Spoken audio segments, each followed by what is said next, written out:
Constructing your life is about much more than just building a bank account. Each week, join real estate entrepreneur and mindset coach Austin Linney as he interviews guests who are constructing their dream lives and impacting the world around them on a daily basis. If you're an entrepreneur or wanting to start a business, or you just want to hear motivating stories of how others have overcome the odds, you are in the right place. And now for your host, Austin Linney. Guys, welcome to Construct Your Life. Here we got Ryan Dumas is here, man. He's a financial guy for hotels, multifamily, so many things. But more importantly, he's just a great human and becoming a close friend of mine, quick friend. And he's on the road right now. We don't even know where he's at right now because we'll get into all that stuff. How are you doing today, Ryan? Going great, man. Thanks for having me on. I appreciate this here. Just working at a coffee shop / gallery, man. Yeah, man. So look, we'll just get into that right off the bat, and then we'll talk about some financing and stuff like that. So you made the decision. Funny enough, I'm leaving tomorrow as well. You made the decision to sell your house and sell your cars, and you and your family. How many kids do you have? 4 daughters. 4 daughters. God bless you. You made the decision to jump in an RV and take off for a year and to work from the road. What was kind of the catalyst behind that decision? And I know you're pretty new into the trip, about a week or two, but what was kind of the decision between you and your wife about that? Well, I mean, to make the long story short, or the short story not too long, I mean, it was, 2 months of being bored and stuck in the house, and then, not making any money at all, saying, how can we do this? What can we do? And then we're bored. What can we do? And then I was like, well, we can do this, but if we can not pay the mortgage, the $500 electric bill and this and that, we can afford a $600, $700 a month nice RV. It's a couple of years old, and actually save some money. It is a depreciating asset, but have fun, tour for 6, 9, 18 months, come back, buy a house or buy land and build a house and stay in the RV and travel a little bit again. And that's where we were off to. We started researching RVs like midnight that day, whatever, and 6, 12, 18 hours a day. 2 weeks later, we bought an RV. I already work out of the house. I have an office in Fort Myers, and just travel to conventions. And of course, I don't know when the next convention is going to be in person. I can get on a Zoom like I am now, anywhere in the country, and meet investors, meet clients in financing, meet my family in the other states, and see them that I might not have seen them before. So that's kind of what we did. And I had the house listed for 23 hours. Somebody was in contract. Long story short, 23 pages of inspection that we renovated, and looks pretty nice. And these new floors and new pool deck and some windows. But besides that, it was a wreck before we got it. So anyways, a lot was nitpicked on the inspection. They wanted $15,000 off. So they're moving from $1 million house to a $500,000 house. And so we're out of contract, and we just listed it about a week ago again, and we're waiting to sell it. I love it, man. And that's really what the podcast is about, is about constructing a life around a lifestyle, not a thing that you need to do, not something that you have to do. And I think one of the things where we align so well on is you are a relationship guy, for sure. It's part of your business. It's how you do financing and stuff like that.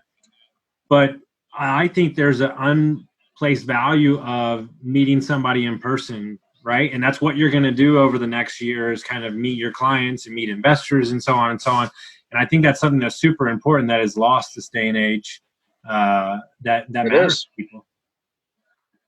It is. I mean, we met and talked and Facebook and this and that, and I don't know, a year and a half later or whatever it was, but there's people that maybe 2-3 years I've closed 2-3 deals with, but going to that convention, going to their house, going to wherever they're at, breaking bread with them, talking to them, helping them out in their business. And I go to places, a lot of my clients are hotels. I've done it for 8 years, apartments and gas stations and liquor stores. At self-storage, I've done for, 2.5 years.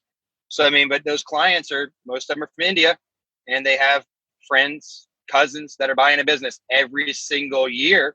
And they're like, hey, I'm got volleyball today. You want to come over here? There's 20 of us meeting together. And I meet 10, 12 of them, buy drinks, buy some food, hang out with them. And I'm working 5 deals now from, one little meeting. So I mean, that's what I do. I take pictures of food people hang out with, and that's changed my name into the commercial traveling RV financing guy now, and have about 700 or 800 people on Facebook on that. And I did that when I heard Tim Bratz talking about branding yourself. So I brand myself and market myself as much as I can. And even with the push-ups I'm doing with this push-up challenge, I get 1,000 to 2,000 people watching a fat, overweight 44-year-old do push-ups. I don't even know why, man. Yeah. So Something about social media that's very important is you can't, as a person, and I do this from the Airbnb space, you as a person cannot put your own ideas of why it's important to somebody else. Oh, I know, man. I just roll with it and keep it going. Whatever works. Whatever doesn't work, I fix whatever's not working. And moving. And so, I know a little bit about it. I don't know a ton about it, but from my understanding, you were in the restaurant space like me for a long time, right? Yeah, I started off as busing, dishwashing, serving, bartending, and then putting restaurants' menus together, wine lists, critiquing, consulting, and everything. And I love food and wine. So I mean, but the short version, I've worked in restaurants since I was 14 years old to about 5 years ago. Sold a bartending company that we had successfully and did like 8 weddings, 16, 30, 60. I think it was like the 4th, 5th year. We did about 150, 170 events. There were some Saturdays I was going around to 10 or 12 events, setting them up, talking to clients. I mean, going around to every single event within, Lakeland, Orlando to Tampa, Sarasota area, and just, picking up bars, talking to clients, brides, grooms, asked how everything went. And then I got busier and busier into the finance and sold the company to the bar manager we had. How did you get started in financing businesses and real estate? I mean, the main thing is I was in restaurants working long hours and was just starting the bartending company, and it was a little slower at that time. I had a buddy that said, "Hey, we could do hotel financing." I'm like, I don't want to do that. I don't like cold calling. I'm not gonna do any of that junk. And always like, dude, it's easy. You call a hotel.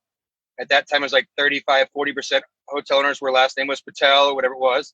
You call and ask if Mr. Patel's there. I'm like, I ain't doing that. A month later, I was, working there, asking if Mr. Patel was there.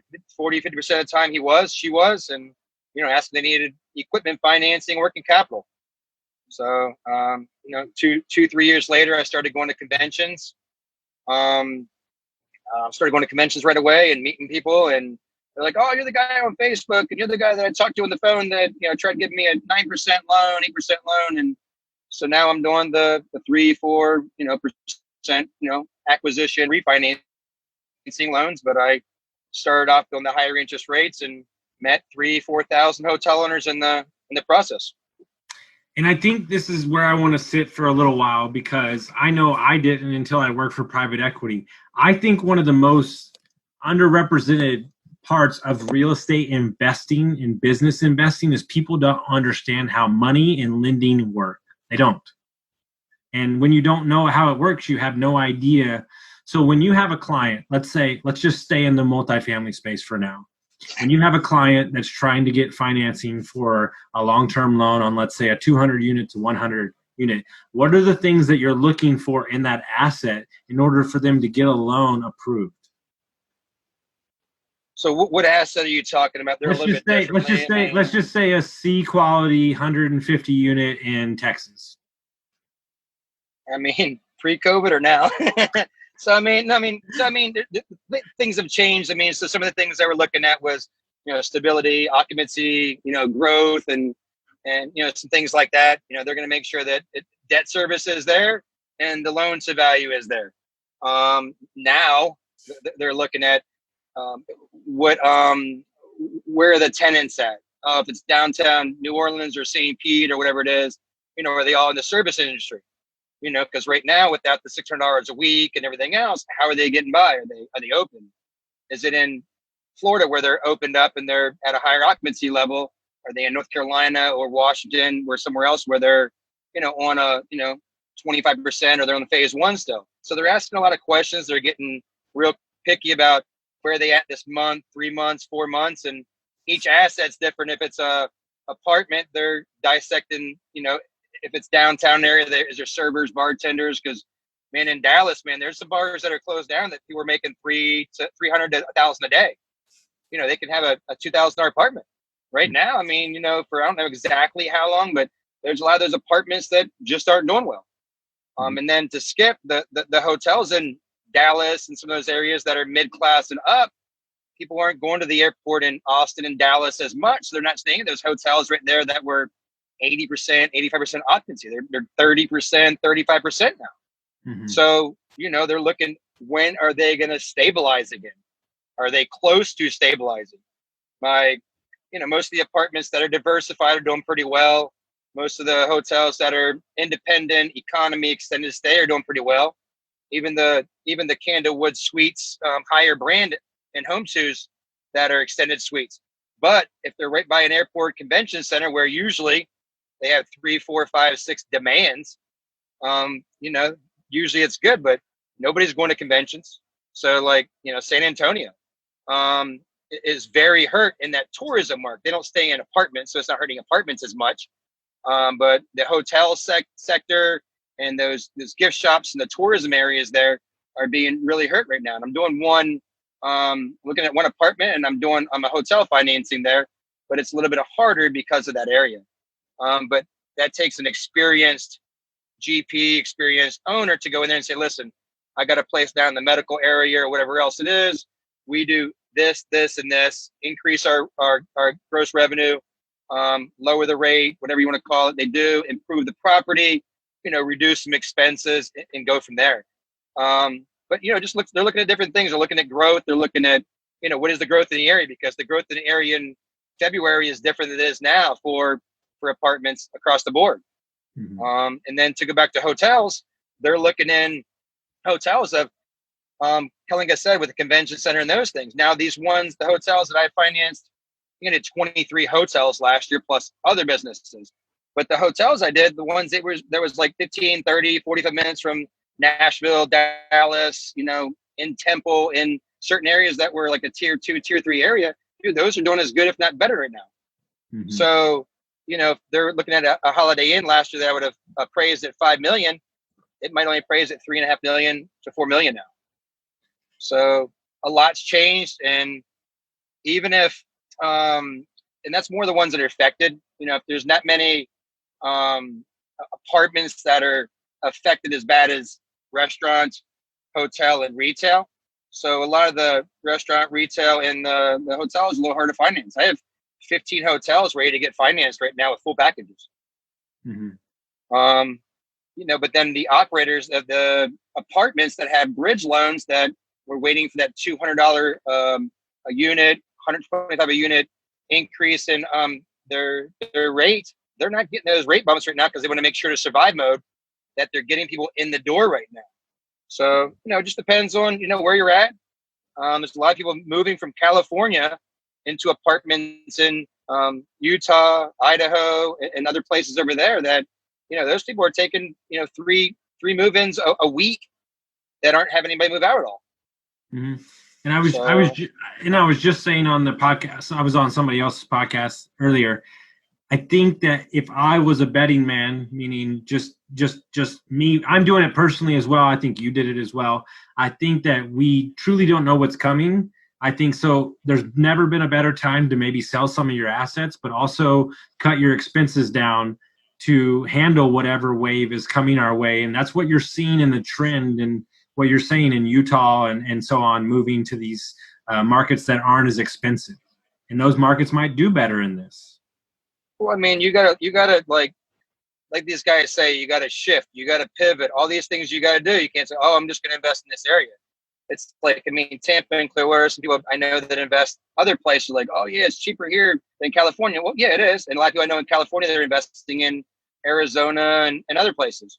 But, we're looking for strategic markets that are in, Idaho, Utah, Tennessee, that maybe aren't in the big city, but, 15, 20 minutes away, or they're 2-3 miles from the city. And instead of a $1,200 rent, we can get a $750, $800 rent. Hotel conversion to apartments. We're waiting for a couple of zonings to get back in Idaho and Tennessee right now. And then we got another one that's, undisclosed in Florida right now. And, some of those might not even, have any growth to them at all. They might just say, hey, the city might say, we don't want it. But, do you want a hotel that's doing mostly cash business, that's run down, that's bringing drugs in there? Or do you want to see some tax dollars coming in there with affordable housing and, and have a nice apartment here that's a little modern, that's different? Well, you're going to be like $1,000 price range. No, we're going to be $850 a month. So we're talking to people that, have converted hotels to apartments. I had 2 calls yesterday for that, 2 today, and I think I have 1 or 2 tomorrow. And some great people. One was in Texas. Yeah, I'm really glad you brought this up because I've thought this for the last couple of months. So I'd love to hear your ideas on this because I think I've had some people ask me, do you think this is going to be a trend where they take hotels and turn them into affordable housing or apartments and stuff like that? Well, so, I've been looking at this for about 2 years now because I'm like, we're going to run into a recession in 2021, 22. And I always call it right now what happened since February, March, no matter what you call it, political or not, COVID-19 kicked us into a third gear recession. That's what I call it. It's not, that's just what my quote is. So, did we think we were going to be in a recession in 20 in March or whatever it is? No. You got to have that, consecutive quarters and everything. But, where tourism, where those growth aren't at, where somebody already has a Holiday Inn, which is IHG, Hilton, a Marriott hotel that was built at 280, 340, 380 square feet that has bigger rooms, or a extended stay that already has that plumbing and kitchenette there and everything else. Can you transfer those into a hotel? Maybe. The bigger brands have a bigger room, more solid foundation. Not saying you don't want a Motel 6 or Econo Lodge new build in Texas that they didn't have to get a GC for or anything else. No bad thing. But usually you turn it into an apartment, somebody's living there for a year and you can hear what your neighbor above, neighbor beside you and below or what they're doing. That's not what you want to charge $2 to $3 a square foot for. But, if you're getting something, I know people that are charging $3 a square feet, $2.50 a square feet for these. But the thing about it is there's going to be a demand for it. The millennials, Gen Zs that are working, making good money, the people that are moving from other states over that are spending $1,200, $1,500 a month, $2,000 a month in these Dallas, these California areas, they might want to be in a little smaller area that still has 50 to 100,000 population. But the thing about it is we're going to have nice rooms, Murphy beds, or just nice design on them where they have, if there's 100 rooms or more, we're going to have some single beds. We're going to look into feasibility studies, look in the area. Is there a lot of businessmen, women? Is there families? Because if there's a family of 1 kid or 2 kids, they can have a 2-bedroom. A master, a 2nd bedroom, closet, bathroom, kitchenette, family room, living room. Some people want bigger rooms, but if people are downsizing from a 2-bedroom house, they can move into a 2-bedroom apartment and save $300, $400, $500 a month during the recession for a year or 2. So we think it's a good, 5-7 years that people are going to want these modernized studio apartments. And we're looking at 200-unit hotels that we can do 120 single beds and take out half of the other rooms and do double. So instead of 384 square feet, they got almost 800 square feet now of space and do a 2-bedroom. Mm-hmm. It's going to cost money to do that, but and if you find those by these bigger universities that have, we've been doing lots of studies, and I saw one that a buddy posted yesterday. People aren't wanting to stay on base on their college because of this. So if they're going to stay a mile, 2 miles away, you're still close by. Of course, they're not as expensive as getting a 3-bedroom and sharing it with 2 other people you don't know at $1,500 to $2,000 a month. You got a $700 a month by yourself, 340 square feet. So your electric bill, everything's cheap. And then we want to, organize them as, if there's a couple that are close by that we end up doing, we'll do one with an outside terrace with some stuff in it. The next one might have a dog park. The other one might have, food, restaurants, trucks that come by. So we're doing different things, and we're going to ask all the clients and tenants, what do you want? Mm-hmm. If we buy an apartment that's there and it's a ran down apartment, what did your old owner do that you didn't want? Oh, it's been a wreck here. It's dark at night and we want some lit up area with cameras, and we're just going to, kind of feel what they need. make sure we have good customer service and give them what they want. But, you could turn a $3 million hotel with a $1 million renovation into a $6 to $8 million value. Mm-hmm. Yeah. You get me fired up because I love this idea. And but there's a lot of bad ones out there though too. I mean, because you were bringing them to me, and if they don't cash flow, it's in an area that their apartments are $500 a month, $600 a month. It's not going to work. No, it's not, and you have to be strategic about where you place these things. But understand that this is so much greater, and I think that as a real estate investor, I don't think we pay attention enough to trends. Right? Some of them don't. On where we're headed in society, right? And these people love community. The younger generations love community.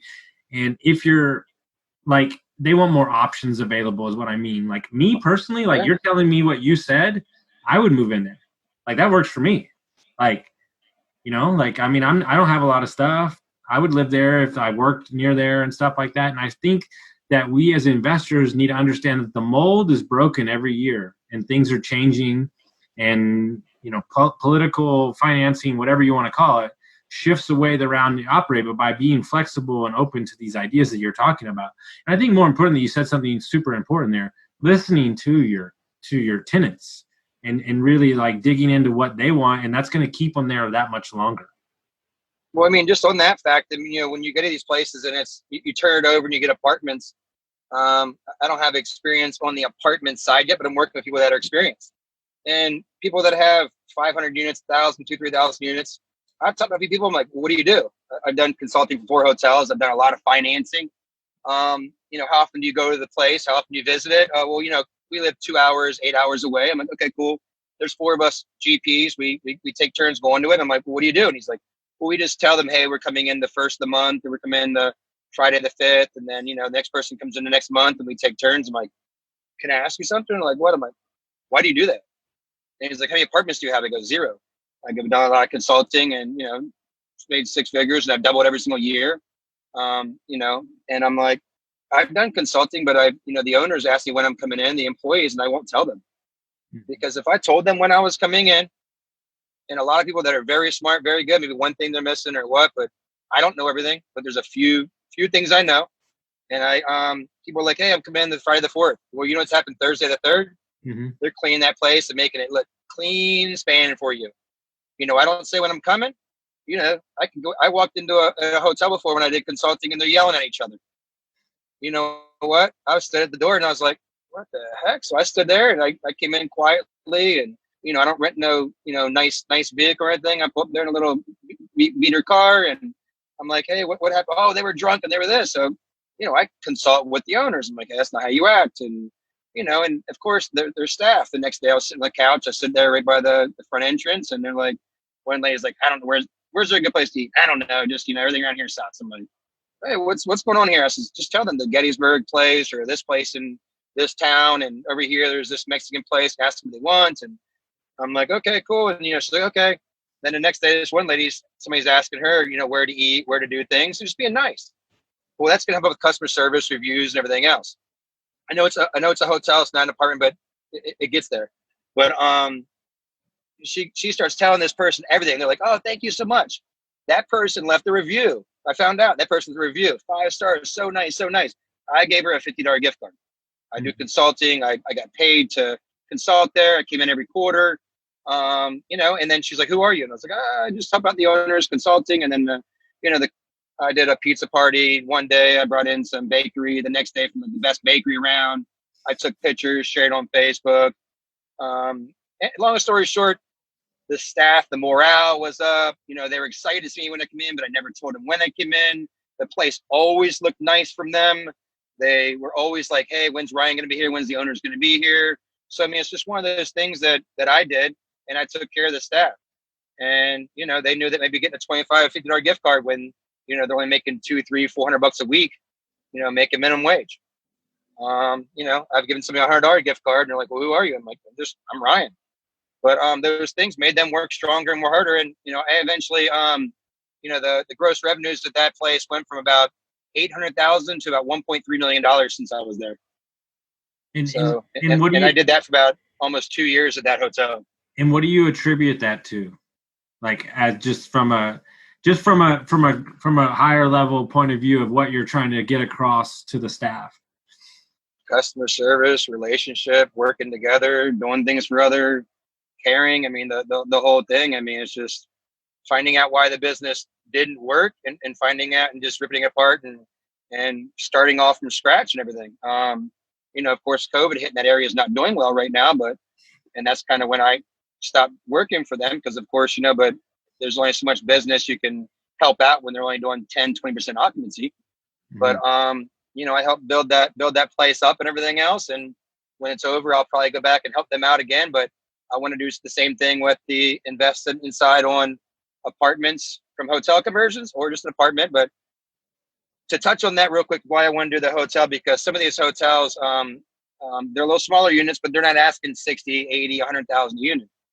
You can get them for 20, 30,000 unit, put $10,000 into them, and still have a $20, $30,000 a unit equity sitting in those things.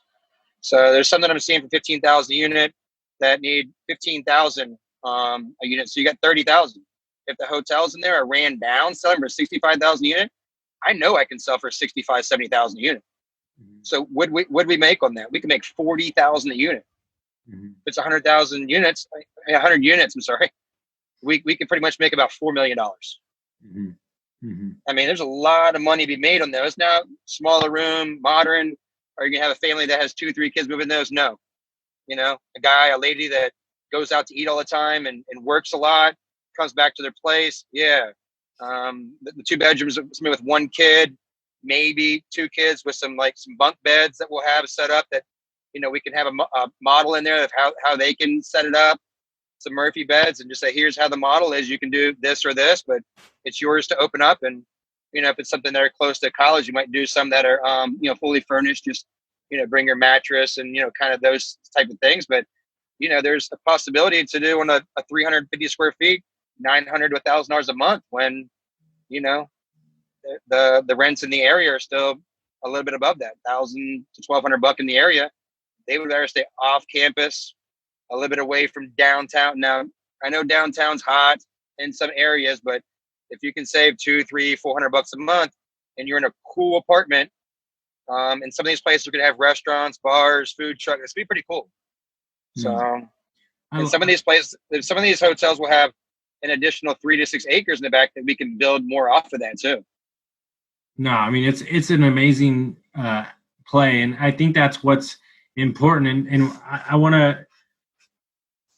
I just view you as such a positive, optimistic person. And I think that's super important to where we're headed and what's going on in the world. And you haven't buried your head in the sand. Financing is harder for sure right now, but I find that you're always going to find a way and you're just going to continue to push forward and come up with new ideas. Right. And I think that's key with where we're headed. Right. You have to have the right mindset. I mean, going to these, Rod Cleef, Adam Adams, one of these events, listening to you, talking to you on the phone. I try to make 6 to 10 different calls every day. I have hoteliers calling me, gas station owners, apartment owners calling me every day for questions. And then they're like, hey, I can't get this Fannie Freddie loan because I don't have a 90% occupancy. And I'm like, why don't you do this? And then hotel gas station owners are like, hey, I'm not showing any, the debt cover ratio is 0.2. What do? I'm like, dude, why don't you do an owner finance or lease to purchase? And this, well, you're not doing the deal. I go, okay, I'm helping you out. And then, of course, next year, 2 years, once it's stabilized, I'm refinancing them out of their owner finance, lease to purchase. But so that's why my business has doubled every year. I'll make 50,000, 100,000 a year, then 200, then 400. And, of course, I had 5 months of not making much money this year. But, we've been diversifying. So I have those liquor store, gas station deals. And I think it's LOI for 3 deals right now for RV, mobile home that we're situating for RV park or small homes. And then I have a few of those, 3 of those hotel to apartment conversions. Once we go to the zoning and permitting place, and if they can't, the parking on those, usually you have to add 25 to 50% more parking spots. You got to change the meters. There's a lot of work involved in this. Certain buildings are made for it, designed for it. You can do exterior, interior. There's a lot into it. I mean, I feel like I am going to change this 20 unit into that. I'm like, okay, cool. I'm like, why are they moving there? for $650 a month if they can live in a place 400 square foot bigger right down the road for $50 more. Or you're gonna do it modern, you can do this. No, we're just gonna, make it look regular. I'm like, you got to have a value add. You got to make something look good. And like with just the hotels I did last year, the 23 hotels I did last year, I think 22 of them I did 100,000 renovation at least in those, and I did a couple of $1.5 million renovations in those. Mm-hmm. Those were all for financing, but now all those hotels I did, all those but maybe one or two are doing great right now. And when they come out of the recession, they're a year, 2 years old. And I'm like, listen, if you have $50,000, keep renovating, paint up, make sure the sign looks good. And it's with apartments. When you come in there, you want the front to look good when you're driving by. You want the room where you're coming in there. If there's a management area where you come in, or an office or whatever it is you come in, you want that to look good. And then their rooms look good. If you have beautiful rooms and the place looks like trash on the outside from the street, you're screwed, because they're like, I don't want to go in there. And they just keep moving.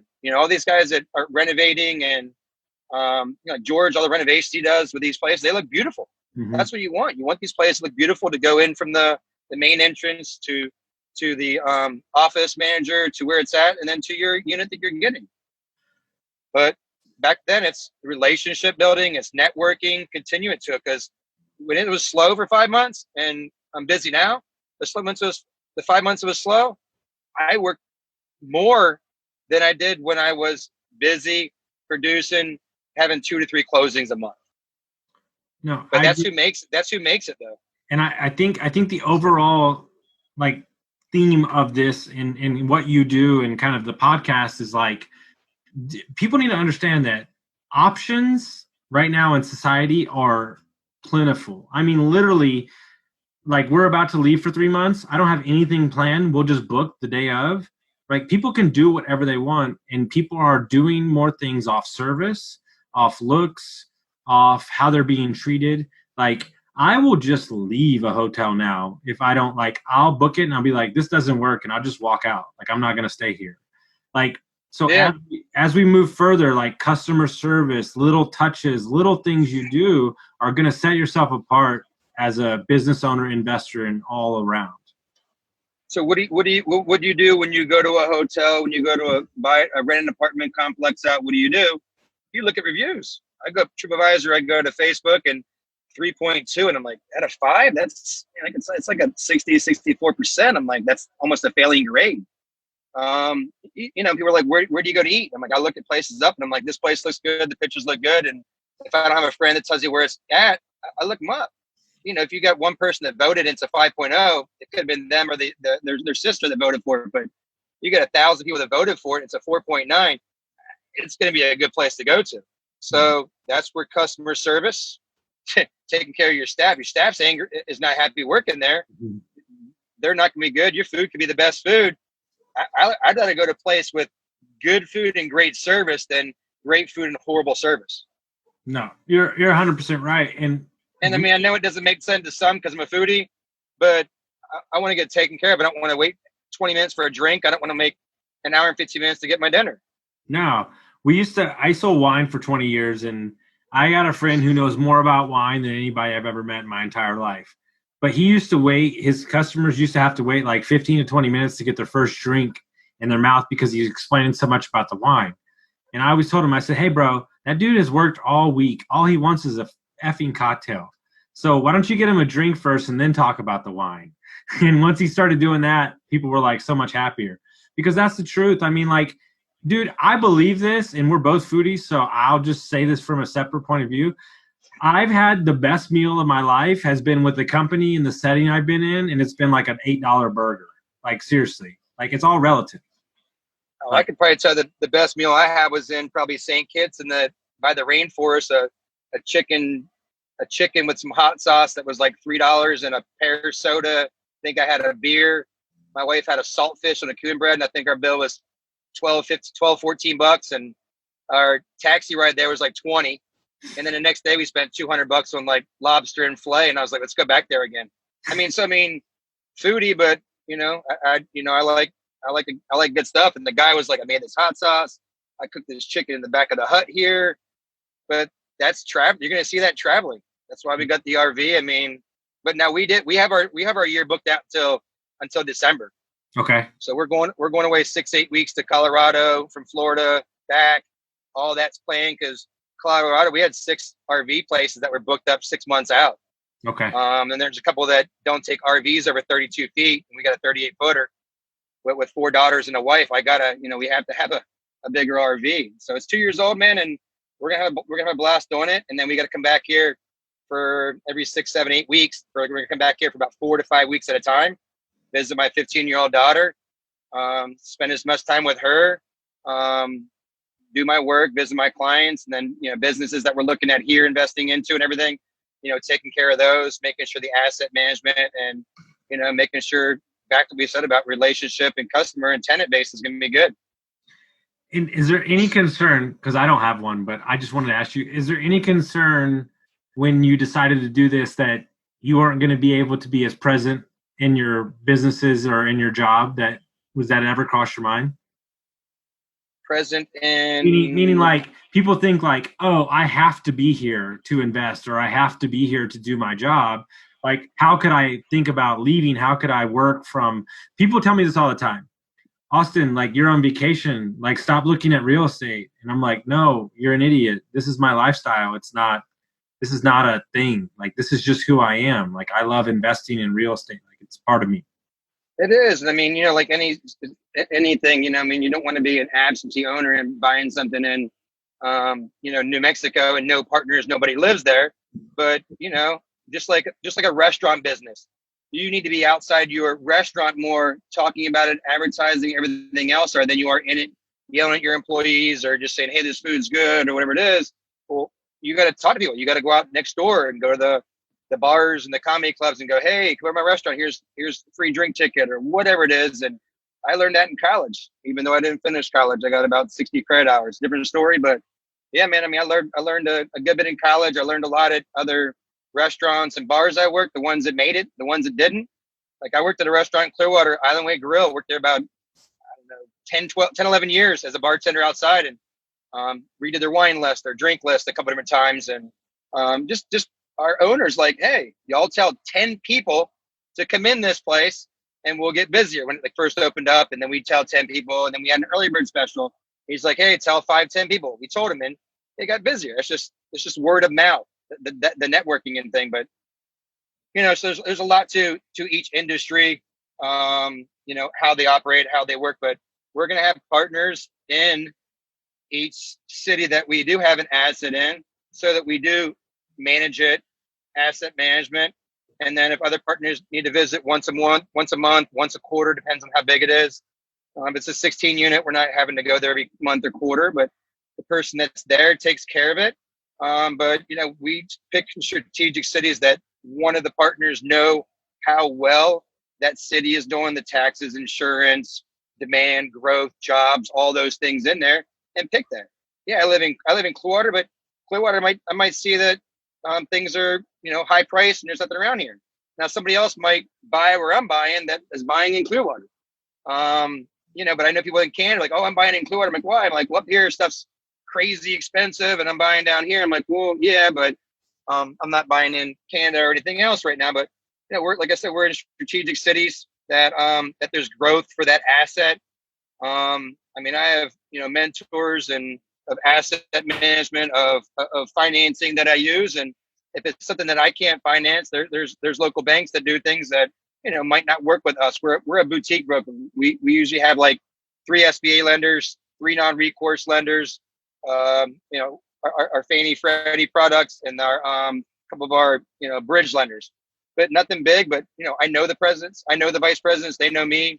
I've worked with them for years, and there's one bank that we did $255 million with. They did around $700 to $800 million roughly. We did almost a third of their volume just in our SBA deals. That wasn't even all of them, but there's no extra points. There's brokers that on those SBA deals that are charging an extra 1 or 2%. We didn't have that, so we work on volume. And that's the thing. When I closed 2 deals, next year I closed 4, next year 8, next year 16. I was on pace to have like 3 or 4 deals a month until the epidemic/recession hit. So, but yeah, you gotta think smart. You gotta learn all those good things you learned. You got to learn the bad things from everybody that went through the last recession of the asset, whatever it is, and try to make those mistakes and then learn from the mistakes you do make. And you can't do this thing all by yourself. No, you can't. And when you're humming like you were, because we met in late February and you were humming, and COVID hit and changed your business. What did you tell yourself every day to kind of stay positive and keep moving forward? Well, I mean, I tell you what, when I met you, I was about to close on the bank like $50-60 million of deals in like the next 2, 3, 4 weeks. Mm-hmm. The one day the stock market plunged. I think it was like a week or two later, I'm guessing, from when I seen you, I think, in Keystone. And I lost a $13 million hotel and a $30 million portfolio, I think it was. Mm-hmm. We had like, hey, they're getting ready to wrap this up and send it out into, to the outside market and everything else, and nothing. And then, but of course they probably wouldn't be doing good with that non-recourse loan right now. At least the hotel one wouldn't have. But the other one, it was a value-add apartment complex. They're going to raise $200 a month rent. They changed their mind. And then, like I said, the 3 hotel portfolio. So that was a good bit of money that I didn't get. I didn't lose it because I never got it. But, it's depressive when you think you have all this money saved and everything, and you're going to make X amount of money. And then you're like, oh, cool, nothing coming in this month, nothing coming next month. So I just listened to, Rod Cleve, Tim Bratz, my Christian mentors, just different mentors I have, different coaches. I listened to you on things and just kept putting my head up, hanging out with the kids, spending, lunchtime with them, spending dinner time with them. I'm not always good at, Tim Bratz had a thing where he's like, you got to make sure you have time for your family, time for your kids, time for your wife. And that's what's like, dude, that's one of the things about the RV. I can sit there and work 9 to 11, 9 to 11:30, come back, work, 1 to 4 o'clock, whatever it may be, spend time with the family, and then 4 o'clock end it. Or if there's days we're traveling and my wife is driving, I've been on the phones from 8 in the morning to 2, 3 p.m. straight, just phone calls. I have an assistant partner does my analyzation for financing. And then there's a couple of us for the acquisition part, the different for, multifamily, invest in multifamilyus.com. We're working on that. Madeline Yow's my partner, and I got, different partners in Utah and some other areas we're working with strategically. And most of you I talk to, like, I want somebody experienced, like, I'm going to do a hotel to a apartment. If you're going to keep it running as a hotel, you would want somebody that owns a hotel right now or has experience in it. If you're going to change it, knock it down and do it into apartment complex, pretty much immediately, and have that money in reserves and start renovating it, you might not need a hotel experienced person then. But you definitely want to check with planning, permits, zoning, all those things. And I've financed a couple of them. So, we're looking through the due diligence. The bank's asking us a million questions. So I know what the bank's looking for that I would look for as an investor. And I have people call me about an asset, and I'm like, well, what's your competition like? And I'm like, oh, no. And I'm like, really? So, I mean, there's people that, like, need help. And I'm like, well, you're buying an asset that has potential, right? Yeah, I think it does. I'm like, well, you got projections in here. How do you come up with your projections if you know what your competition was? Because, if your competition's at 80% occupancy in a self-storage and you think you're going to be at 90% and you've never had one before, you're probably not. Now, if you have a self-storage, you own another one and you're at 95% occupancy and this market's at 90-95% and you can hit that mark because you've done it before, but this place is at 18% occupancy, it's going to take some work. But if you've never done it before, and you can't give me a plan, you don't know what the competition is at, I'm like, well, how do you do that? I'm like, you can do a feasibility study or you can call these places up. I said, to a guy a couple of days ago, I said, let's get on the phone. He's like, what do you mean? I'm like, tomorrow, 9 to 10. So I have a busy schedule from like 10 o'clock to like 6 p.m. tomorrow, 9 o'clock to 10. So we spent time, we called 8 self-storage complexes around there. How much are your 10 by 10s? How much are your 10 by 15s, 10 by 20s? Oh, 10 by 10s are sold out. I have about 70 of them and they're sold out. Man, I wish I had more of those. Okay, cool. 10 by 10s are hot.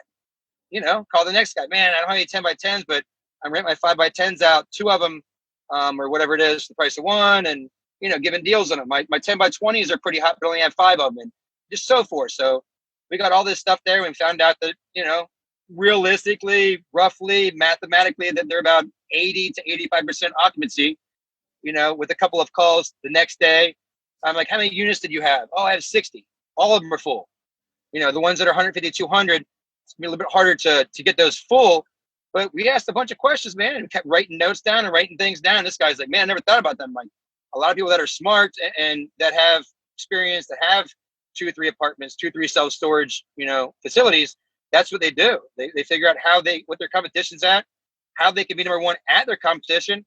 And banks will say, hey, if they're number 2, number 3 at the competition, I just want to make sure they meet debt service, and their appraisal goes by and they make the payments to me. That's it. So, some of the things seem easy, but, it's all about making sense. Like I said, networking with people that are smarter than you, and giving value to others that have no clue what they're doing, and giving value to others that are very smart that might not know a couple of things, and you might know what they don't know. Mm-hmm. No. So, kind of a lot on some stuff there, but I learn stuff every day. I talk to people that, have $100 million businesses, that $100 million in assets that I might have thought, and that they have a 20-room hotel, and that's where they start off at, and they're still there. You just don't know who you're working with. And I'm meeting people now that have 400-unit RV sites, 800-unit RV sites that want to work together.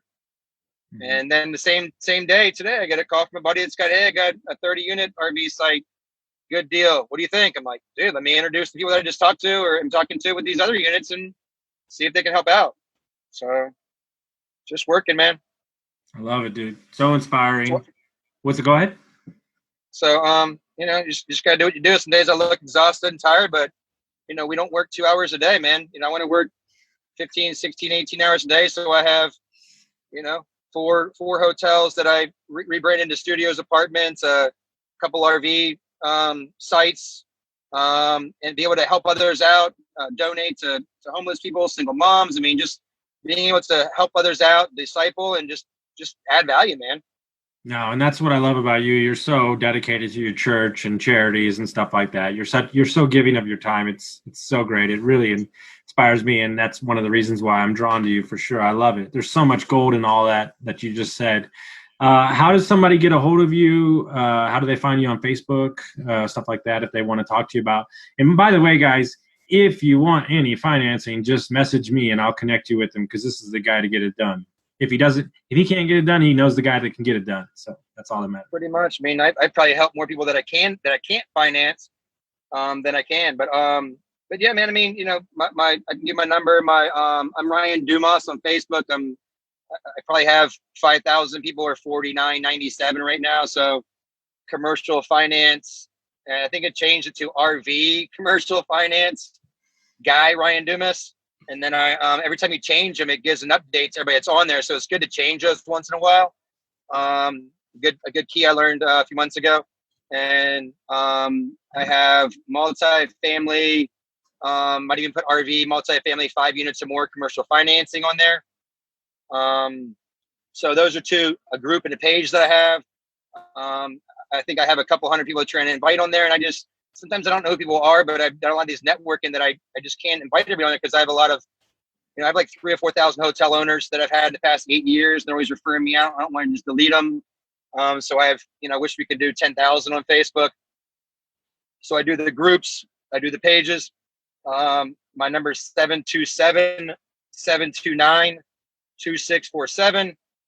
I live in Clearwater, Florida, but we are selling that house and we are going to be traveling all over the U.S. So if you're in a different state, you want to meet up. If it's a one-day point, might not be able to meet you. If it's a 3-4 days, we can meet up, have some food pretty much during business hours. So then I can come back and spend time with the family. Mm-hmm. That's what I'm trying to do. Time block family. Some people want to talk after 5 p.m. and I've been like, hey, I'm sorry. But if it's a business we're looking at buying or somebody really needs me, I'll do it. But I put so much of my life into restaurants. I work till 2, 3, 4 in the morning that, 5, 6 o'clock comes around. I'm trying to spend as much time with family as I can. Email, you want to put it up, but it's rdumas@grp, capital spelled out, capital.com. Most of my financing is $1 million and up. non-recourse 2-3 million and up. But I can get you on a call, talk to you about if it's a apartment or what occupancies and what you can and can't do. I give people that want to do 5% down on stuff that doesn't make sense, but I'll give you the best options of what you can do for the next year, 2 years. So you can get financing in place and be successful. Yeah, and I think more importantly on the lending side, guys, you only know what you don't know, and I think you got to have the conversation to even know what you're reverse engineering the assets that you're looking for. So it's just nice to know a little bit more about what you're buying, mainly why it works and what's going to get the deal closed, which is the most important thing for everybody. Yeah, well, I mean, right now people are talking about building because usually recessions you want to build because if you have 6, 12, 18 months of building and then when you come out of the recession, you have the nicest apartment complex, hotel, gas station, you're going to go to that one.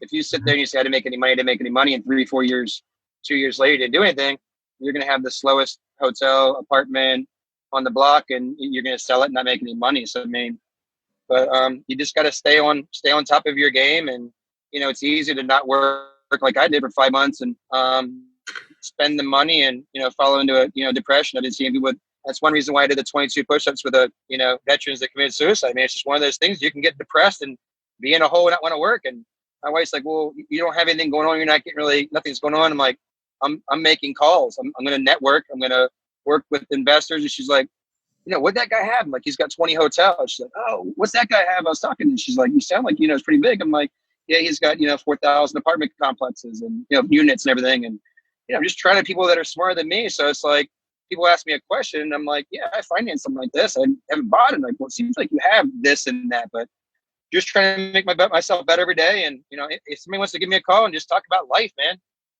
I'm here, man. I'm here.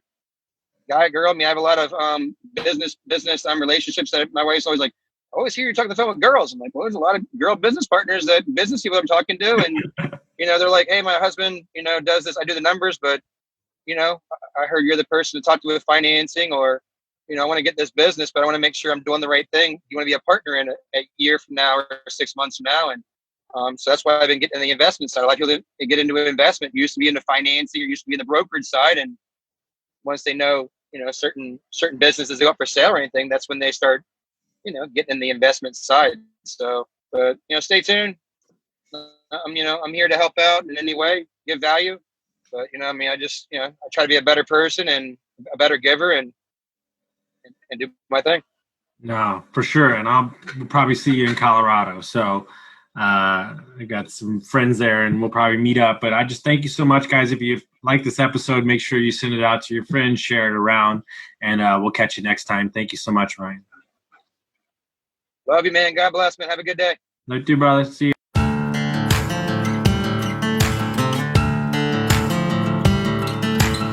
Thank you for listening to Construct Your Life with Austin Linney. If you enjoyed this episode, be sure to rate, review, subscribe, and pay it forward by sharing with a friend. Most importantly, take this opportunity to start constructing your life by taking immediate action on what you learned. For show notes, resources, and more information on one-on-one coaching with Austin, visit constructyourlifepodcast.com.